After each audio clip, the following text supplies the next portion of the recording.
Welcome to our deep dive today.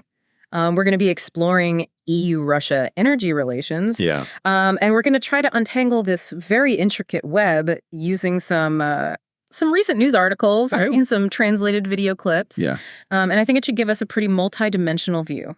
Yeah, for sure. This is a very complex topic. Yeah. It's kind of like a four-dimensional chess game where every move on the energy board has impacts on global politics and economics and climate change. Right. Yeah. So many factors at play here. Yeah. So to kind of set the stage, let's start with this fact. For decades now, the EU, especially Germany, has been heavily reliant on Russian gas. Right. It was always viewed as this reliable and affordable option. Yeah. And it was seen as... and I think what's important to understand is that it wasn't just the cost effectiveness. Right. It was the perceived stability of the Russian supply. Right. Which turned out to be... Yeah. Well, in light of Russia's actions in Ukraine, I think that really exposed the inherent geopolitical risks of, relying on one supplier for something as important as energy.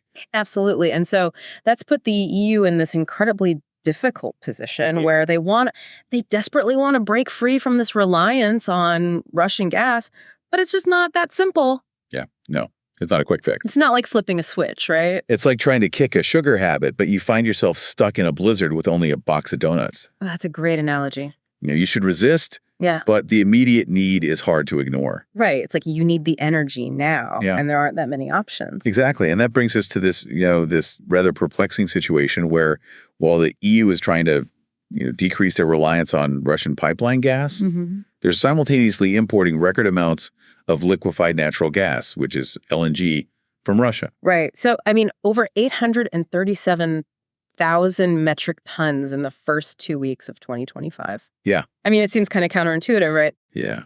Does seem that way at first glance. If they're trying to move away from Russian energy, why buy more of it? Well, there's a few factors at play here. Yeah. And we have to remember the cold snap in early 2025 right. that really, significantly impacted wind energy output across Europe. And they needed something to cover the shortfall. Exactly. It was a surge in demand for gas, any gas, really. Yeah, okay. So that's a short-term, weather-driven, spike in demand. Yeah. But that doesn't explain why they're turning to Russia specifically for LNG, right? Right. Well, the thing is that many EU nations are bound by these pre-existing long-term contracts with Russia. Okay. For LNG, and breaking those contracts, could lead to some pretty hefty financial penalties. Yeah, nobody wants to do that. So it's a tough spot to be in, really, caught between those short-term necessities and the long-term aspirations. Right. Yeah. We all know that long-term we need to find other energy sources, but right now it's like, how do we keep the lights on? So within the EU, there are obviously varying levels of urgency about breaking free from this dependence. Some nations are pushing for a much more aggressive approach, like Poland. Right. Poland is going to be stepping into the EU presidency in January 2025. Yes, and Poland has been very vocal about this. They want to be the sanctions crusader, essentially. They want to push for much stricter measures against Russian energy. Okay. They really see this as, a key step toward achieving genuine energy independence for the EU. Yeah, and they're not afraid to call out other members who might be a little bit more hesitant. No, they're not. To take that hard line. Yeah. We actually have a translated clip here from Donald Tusk. Okay. Who's a prominent Polish politician. Okay. And he's been quite critical of nations that have been reluctant to impose harsher sanctions in the past. Yeah, and I think, it really raises these questions of, will they be able to rally other EU members to their cause? Yeah. Will they be able to get everyone on board? Yeah, it's that internal debate within the EU that I think is so fascinating. Right. How will this play out? Yeah, because obviously economics play a huge role here. And then, of course, you can't ignore Germany's position. Right. They've been so heavily reliant on Russian gas for years and years. Yeah. And that's put them in this very difficult position. We actually have another translated video clip. Okay. This one's from a German politician. Okay. And this politician is criticizing the EU for disproportionately focusing on Russia. Okay. They're arguing that, other countries like the US have also been involved in global conflicts without facing, the same levels of scrutiny. Right. And to really highlight this point, this politician suggests restarting the Nord Stream pipeline is a potential solution. Wow. So you can really see how deeply Germany relies on Russian gas and how that dependence shapes their whole perspective. Right. And obviously that pipeline was shut down because of the conflict in Ukraine. Exactly. So to even suggest restarting it, I mean, that's a pretty big statement. It is. It's a bold statement. And it really, I think, raises some important questions about, what are the strengths and weaknesses of that argument? Mm-hmm. Is it even a viable path forward? Yeah. Or is it just going to further entrench their dependence? Mm-hmm. And how would that impact other EU members? Yeah, especially those who are pushing for these harsher sanctions. Exactly. So it's just a very, it's a very delicate situation. It is a very delicate situation, and it'll be interesting to see how it plays out. Absolutely. Yeah. Yeah. And just when you think it couldn't get any more complicated, right, another player enters the game. Oh, yeah. This is where it gets really interesting. The U.S. with Donald Trump back in the White House. Oh, boy. And his drill baby drill policy in full swing. Things are about to get even more interesting. I know. It's like just when you thought you had a handle on things, right? Yeah. Another wrench is thrown in there. Right. Trump's push for American energy dominance could really change the game here. I mean, could U.S. LNG become a more attractive alternative for Europe? It certainly could, yeah, as they're, trying to diversify their sources. Mm-hmm. And, Ursula von der Leyen, who's the president of the European Commission, she's even suggested replacing Russian gas with imports from the U.S. Wow. So that would be a significant shift. Right. And I mean, it would potentially, ease some of those trade tensions that have existed between the U.S. and the EU. Yeah, exactly. So it has, potential benefits on multiple fronts. Right. So it's like decisions being made in Washington are directly impacting the energy landscape in Europe. Yeah. And adding just, another layer to this already very, very complex situation. Absolutely. It's a perfect illustration of how interconnected the world really is. Yeah. Particularly when it comes to energy. Right. And speaking of interconnectedness, the potential for future sanctions targeting Russia's nuclear technology. Right. This is where things get really interesting. Yeah, this adds a whole new dimension to this energy war. Right. I mean, sanctioning Russia's nuclear technology would be a major escalation. It would be, but it's not that simple, is it? It's not simple at all. No. One major hurdle is Hungary. Right. They have a significant deal with Rosatom, which is Russia's state-owned nuclear energy corporation. Okay. And the deal is to expand their PAX nuclear power plant. Okay. So Hungary is very reliant on Rosatom. Yeah. And so it's highly unlikely that they would support any sanctions that target Russian nuclear technology. So, Hungary's dependence on Rosatom could really throw a wrench in the EU's plans here. Yeah, it could create a roadblock for their efforts to pressure Russia. Right. And so it's like every path that they try to take toward energy independence just leads to another set of, another complex challenge. Right. It really is this energy chess match with, gas, LNG, and now nuclear power, all representing different battlegrounds. Oh, yeah. And the stakes are incredibly high, not just for Europe and Russia, but for the whole world. Right. Right. And you were saying earlier that this is like, a game of four-dimensional chess. Yeah. What does all this mean for the future? I mean, can Europe truly achieve energy independence? Right. Is that even a realistic goal at this point? Yeah, that's the €1,000,000 question, isn't it? Yeah. They've made progress. Yeah. They're diversifying, they're investing in renewables, but it's a long road. Right. And there's definitely a lot of obstacles in the way. Yeah. It's almost like, trying to break a bad habit. You make a little bit of progress, and then as soon as things get tough, fall back. You fall back into those same patterns. Exactly. And we can't forget the financial burden that comes with this. Yeah. It's expensive to achieve energy independence. Absolutely. Massive investments are needed in infrastructure, renewable energy projects, exploration of new energy sources. Right. And all that costs money. And then on top of that, there's the environmental impact. To consider, this push for energy independence could ironically lead to an increase in fossil fuel use, especially with, Trump's policies back in play. Yeah, that's the real dilemma here. Yeah, it's like, which is the lesser of two evils almost, right? Yeah, how do you navigate all of these challenges? Right. And still, move towards a more sustainable energy future? Yeah, so how does the EU do that? I mean, we've talked about Poland's ambition to be this leader in breaking away from Russia. Yeah. But can they really persuade the rest of the EU? It's a big question. Especially with resistance from countries like Hungary. Right. And, Germany's complex position. Yeah. It's a gamble on Poland's part. It is. And while they're doing that, we can't forget about Russia. Right. How are they responding to all of this? Well, they're not just, sitting back passively. Yeah. They're adapting to this new reality. Yeah. And they're actively seeking out new markets for their energy. Right. Particularly in Asia. And they're also, strengthening their ties with China and other nations that aren't aligned with the West. So it's almost like we're pushing Russia closer to China. Yeah, it's a potential consequence of these sanctions. Right. They're intended to pressure Russia, but they're also, inadvertently pushing them to diversify their partnerships. Yeah. And it could really reshape the geopolitical landscape. Right, in ways that we don't even fully understand yet. Exactly. Yeah, this is all incredibly overwhelming. I know. It's easy to feel powerless in the face of all this. Yeah, I understand that feeling. Like we're these tiny cogs in this giant machine and we can't really do anything to influence what's happening. Yeah, but I believe that individual actions, when they're combined, can be incredibly powerful. So what can we do? How can we make a difference as individuals? Well, first and foremost, stay informed. Right. Don't just read the headlines. Yeah. Dig deeper, explore different sources, really try to develop a nuanced understanding of these issues. Right. I mean, that's what we're trying to do here with the deep dive. Exactly. Right? Is encourage critical thinking and discussion. That's it. But, knowledge without action is like a car without an engine. Right. It won't get you anywhere. Right. It's not enough to just know about it. No. You have to actually do something. So how do we translate awareness into action then? Well, engage in discussions with your friends, with your family, with your colleagues. Okay. Talk to your elected officials. Yeah. Make your voice heard. Right. And don't underestimate the power of your consumer choices. Okay. Support businesses and initiatives that align with your values. Yeah.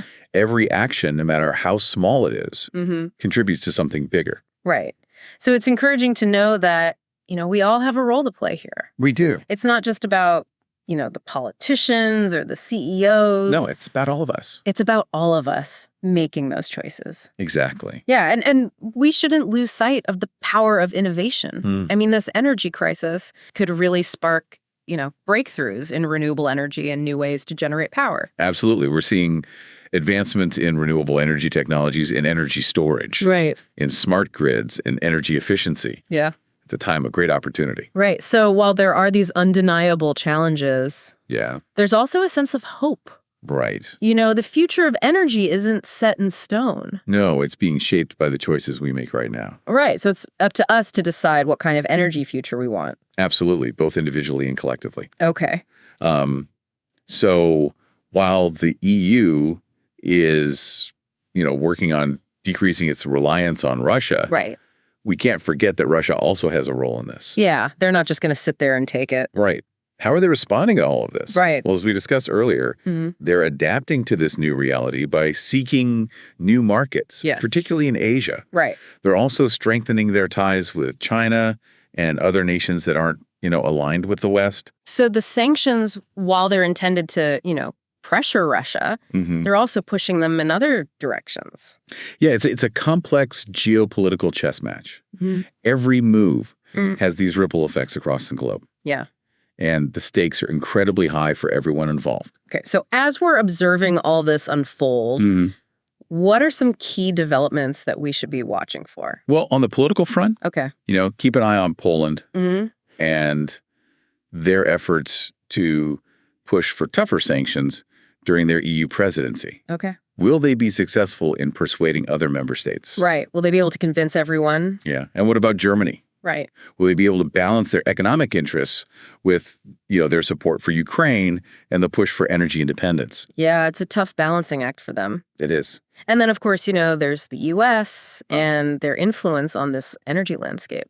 Yeah. How will Trump's policies continue to impact the dynamic between the EU and Russia? Yeah, it's hard to predict. And then what about the energy market itself? Right. I mean, will the EU be able to scale up its renewable energy capacity quickly enough? Yeah. Will they overcome the challenges of, intermittency? Right. Will they be able to build that robust and flexible energy system? Yeah. And how will Russia adapt to these shifting markets? Right. Will they find new alliances, new outlets for their resources? Yeah. It's just a fascinating and complex and ever-evolving situation. It is. But there's a lot of innovation happening. Oh, there is a lot of innovation happening. Right. And that's really encouraging. It is. This energy crisis could lead to some, groundbreaking discoveries and some really transformative solutions. Yeah. We're seeing advancements in renewable energy technology, energy storage solutions, smart grids, energy efficiency. Right. This is a time of great opportunity. So while there are challenges, there's also a sense of hope. There is. The future of energy isn't predetermined. It's not. It's being shaped by the choices we make today. Right. So it's up to us to decide what kind of energy future we want. Exactly. Awesome. Well, that's it for our deep dive into EU-Russia energy relations. Yeah. We hope you found it insightful and thought-provoking. And maybe even a little bit inspiring. Yeah. Yeah. We hope it sparks some ideas about how you can be a part of the solution and how we can all work together to create a more sustainable and equitable energy future. Absolutely. Until next time, stay curious, stay engaged. Stay informed. Yes, stay informed and keep asking those tough questions. Awesome. Well, thanks for joining us. Thanks for having me. That diversification is crucial, but it is only one piece of the puzzle. Right. What about boosting their own renewable energy capacity? Right. Like how quickly can they scale up solar and wind and all these other, clean energy sources? That's a critical question, and that's where things get a little more challenging. Okay. The EU has set some pretty ambitious targets for renewable energy adoption, but there are some hurdles to overcome. Okay. Like streamlining permitting processes for these new projects. Right. Investing in grid infrastructure to handle all this influx of renewable energy. Okay. And then addressing concerns about the intermittency of these sources. Right. And when you say intermittency, you mean like the sun doesn't always shine, the wind doesn't always blow. Exactly. So how do they ensure a reliable energy supply when you're dealing with these fluctuations? That's the $1 million question. Right. And the EU needs to invest heavily in energy storage solutions. Okay. Like large scale batteries, pumped hydro, even exploring new technologies like green hydrogen. Okay. They also need a smarter grid. Okay. One that can effectively balance energy supply and demand. Right. Even with these variable sources. So it sounds like a massive undertaking. It is. Like a complete overhaul of their energy infrastructure. Yeah, it's a huge undertaking, but it's an investment in the future. A future that's less reliant on fossil fuels.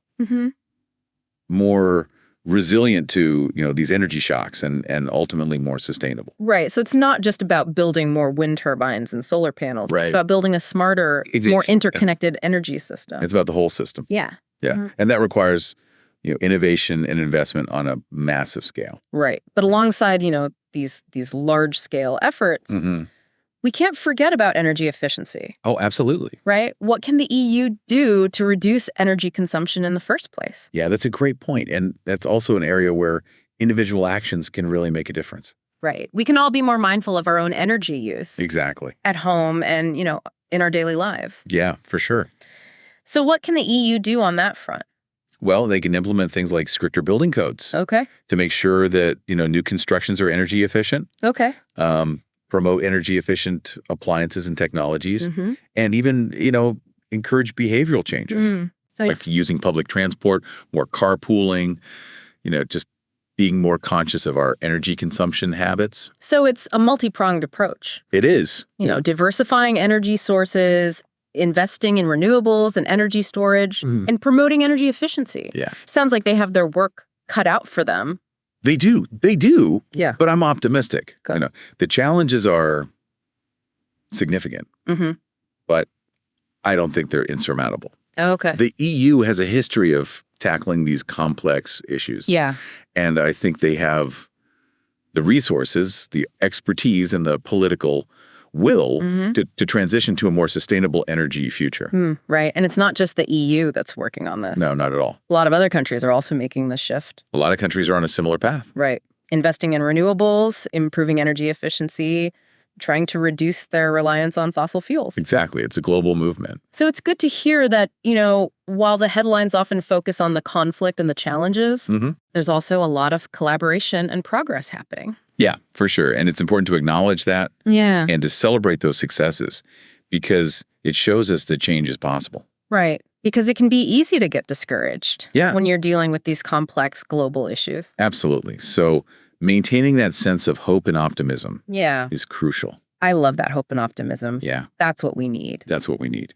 So while the EU is working on decreasing its reliance on Russian energy, we can't forget about Russia's role in all this. Right. How are they responding to all these developments? Exactly. They're not just going to, sit back and accept these shifts passively. Right. As we discussed earlier, they're adapting by seeking new markets. Right. Particularly in Asia. Yeah. And they're also strengthening their ties with China and other nations that aren't aligned with the West. So the sanctions are kind of pushing them in other directions? Yeah, you could say that. Even though they're intended to, pressure Russia. Yeah, right. It's a very complex geopolitical chess match. Each move has these ripple effects. Yeah. And the stakes are incredibly high for everyone involved. Okay, so as we continue to observe this, unfolding energy saga. Yeah. What are some key developments that we should be watching for? Well, on the political front, keep an eye on Poland. Okay. And their efforts to push for tougher sanctions against Russia during their EU presidency. Okay. Will they succeed in persuading other member states to take a more aggressive stance? Right. And what about Germany? Yeah. Will they be able to balance those economic interests with, their support for Ukraine? Yeah. The push for energy independence. It's a tough spot. It is. And then, of course, there's the U.S. Right. And how will Trump's policies continue to impact the dynamic between the EU and Russia? Yeah, that's a big question mark. It is a big question mark. And then, looking at the energy market itself. Yeah. Will the EU be able to scale up its renewable energy capacity quickly enough? Can they overcome these challenges with intermittency? Can they build a truly robust and flexible energy system? Right. And how will Russia adapt to these shifting markets? Exactly. Will they forge new alliances? Will they find new outlets for their energy resources? It's so fascinating. It is. And complex. And it's constantly evolving. Right. But amidst all this uncertainty, there's also, this tremendous amount of innovation happening. There is. This energy crisis could very well be the catalyst for some groundbreaking discoveries and some really transformative solutions. Yeah, we're seeing all these advancements in renewable energy technologies, energy storage solutions, smart grids, energy efficiency innovations. Yeah, it's really a time of immense opportunity. So while there are challenges, there's also this sense of hope. There is. The future of energy is not predetermined. It's not. It's being shaped by the choices we make today. Right. So it's up to us to decide what kind of energy future we want. Exactly. Both individually and collectively. Yeah. Well said. Well, that's it for our deep dive into EU-Russia energy relations. Yeah. I hope you found it insightful and thought-provoking. And maybe even a little inspiring. Yeah, and that it sparks some ideas about how you can be a part of the solution. Exactly how we can all create a more sustainable and equitable energy future. Absolutely. Until next time, stay curious, stay engaged. And stay informed. And keep asking those tough questions. Yes, exactly. Will they forge new alliances? Will they find new outlets for their energy resources? Yeah, it's so fascinating. It is. And complex. And it's constantly evolving. Right. But amidst all this uncertainty, there's also, this tremendous amount of innovation happening. There is this energy crisis could very well be the catalyst for some groundbreaking discoveries and some really transformative solutions. Yeah, we're seeing all these advancements in renewable energy technologies, exactly, energy storage solutions, smart grids, energy efficiency innovations. Yeah, it's really a time of immense opportunity. So while there are challenges, there's also this sense of hope. There is. The future of energy is not predetermined. It's not. It's being shaped by the choices we make today. Right. So it's up to us to decide what kind of energy future we want. Exactly. Both individually and collectively. Well said. Well, that's it for our deep dive into EU-Russia energy relations. Yeah. We hope you found it insightful and thought-provoking. And maybe even a little inspiring. Yeah, and that it sparked some ideas about how you can be a part of the solution. Exactly how we can all create a more sustainable and equitable energy future. Absolutely. Until next time, stay curious, stay engaged. And stay informed. And keep asking those tough questions. Yes.